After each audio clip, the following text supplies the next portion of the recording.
Today's video is going to be a very fun one. We're going to go out onto the course and do a little bit of a vlog to see how I was getting on, especially as the winter conditions were setting in. But the British weather has had its say and it has ruined that plan completely. But this other content could be worth its weight in gold and could certainly help you a hell of a lot. So stick with me. This is Nick Does Golf.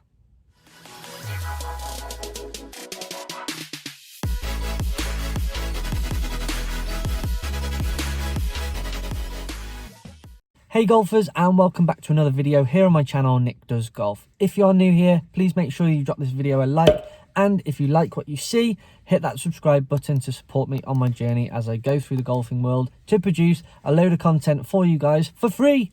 So as I was saying before the intro, today's content, or what I thought was going to be today's content, has been completely wiped out. You know, it's one of them days where you literally cannot do anything because the weather is that bad. You have to stay indoors, and as we all know, golf is pretty much done outdoors, and it certainly limits you on what you can do. However, there is a driving range which is undercover at the course that I play at, which is a godsend. So I thought what I would do is I would outline the things that I do on the driving range and possibly the things that you don't do, which is causing you to not be able to transfer your skills from the driving range to the course. I'm going to show you my range session and how I structure it so I'm able to transfer it from the driving range out onto the course, especially in a competition. Let's do this. So first of all, making sure that you are nice and loose, you are stretching out all the major muscle groups, ready for you to go into the main part of your driving range session. If you don't do this, you are more than likely going to injure yourself, and you really don't want to be doing this. Pulling a muscle is the worst thing ever. So making sure you are nice and loose all over your body is very important, ready to go onto the range and hit those golf balls. From there, I head over to the Explainer, a great piece of kit. If you do have one, make sure that you go and use it. I use my alignment stick for this because I don't want to graze my club on the actual circle around where your swing is going to be. So I just get used to actually swinging something nice and light and on the arc that I want to produce when I'm actually hitting a golf ball. It's a really good training aid, which I definitely recommend for lots of people when they are warming up. After that's all done, I'm ready to start the main part of my session, and I start from the lowest club all the way through to my driver. So I'm starting with my sand wedge, and I'm getting the feeling by using one arm, the feeling of rotating my body through towards the target. This is very important. From there, once I've got the feeling for it, I start to focus on my distance control and the tempo and rhythm of my swing. This is very important so I can go ahead and maintain this tempo right the way through the session that I'm doing on the range. So focusing on distance control, ready for me to go into the next part, which is focusing more on an actual target. So I'm always using an alignment stick to have that feeling of exactly where I'm aiming is correct, and then I can go ahead and try and get as close to that target as possible.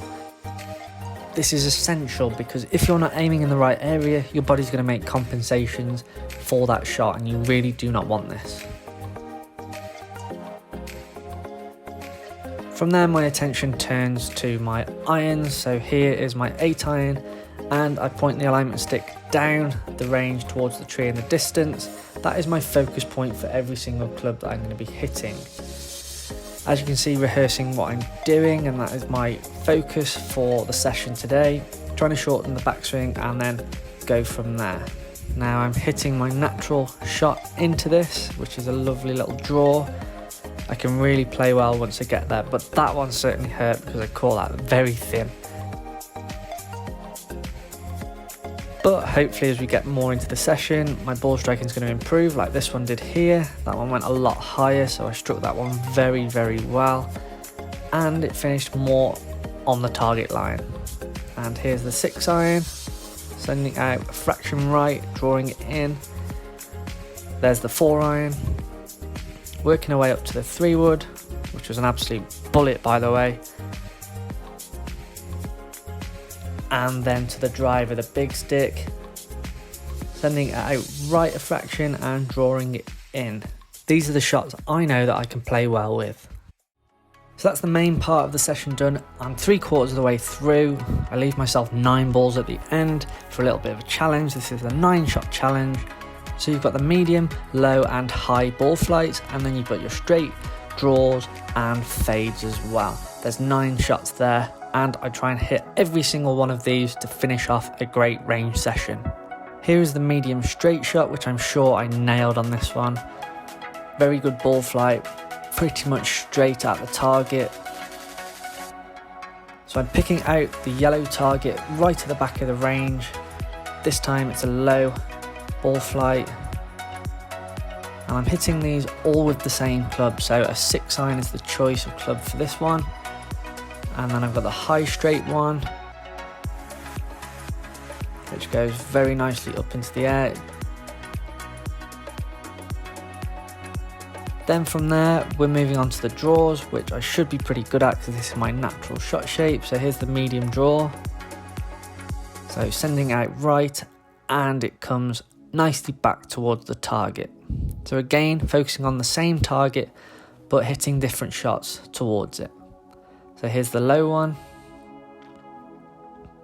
Again, whipping it out to the right and shutting the club face down so it comes back in to the left.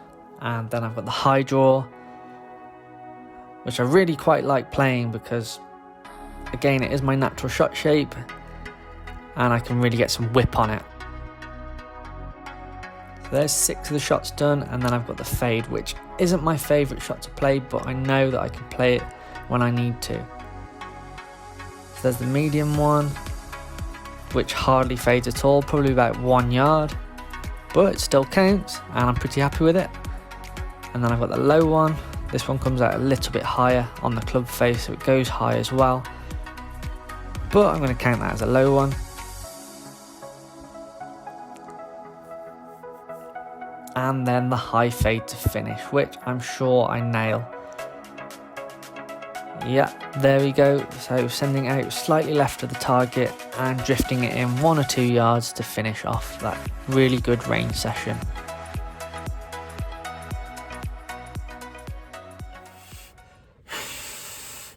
Wow, it's freezing out there. It's certainly getting to those winter conditions, especially after the clocks went back.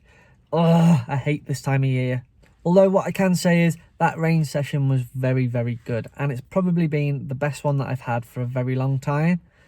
More to the fact that I haven't really hit the range at all. I prefer to practice out on the course because that's essentially where you're going to be playing your shots from. You're not going to be hitting it out into an open field, are you?